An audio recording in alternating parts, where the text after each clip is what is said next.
சிவனடியாராக ஆவது அவ்வளவு எளிதல்ல. சிவத்திருநீரை தரிப்பது அவ்வளவு எளிதல்ல. சிவருத்ராட்சத்தை அணிவதும் அவ்வளவு எளிதல்ல. எம்பெருமான் ஆணையிட்டால் மட்டுமே இது அனைத்தும் நடக்கும் என்பதையும் நாம் அறிவோம். அப்படி இருக்கையில நெற்றி நிறைய நீர் பூசி இருக்கிறோம், கழுத்து நிறைய ருத்ராட்சம் அணிந்திருக்கின்றோம். அப்படிங்கும் போது இறைவன் நம்மை ஆட்கொண்டு விட்டார் என்று உணர்ந்து நாம் இதையெல்லாம் செய்யும் போது சர்வ வல்லமை படைத்த அந்த இறைவன் எங்கும் நிறைந்திருக்கிறார், அவர் என்னுள்ளும் நிறைந்திருக்கிறார் அப்படிங்கிறத உணர்ந்ததன் வெளிப்பாடாகத்தான் அதை நாம் கருத முடியும் அல்லவா?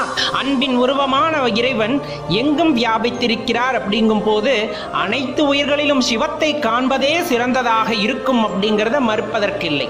சிவனடியார்களாக ஆகிவிட்டவர்கள் எப்பொழுதுமே பஞ்சாட்சரம் சொல்லிக் கொண்டிருக்க வேண்டும், எப்பொழுதுமே இறைவன் நாமத்தை பாடிக்கொண்டிருக்க வேண்டும், அவரது புகழை பாடிக்கொண்டிருக்க வேண்டும், சிவனடியார்களுக்கு தொண்டு செய்ய வேண்டும்.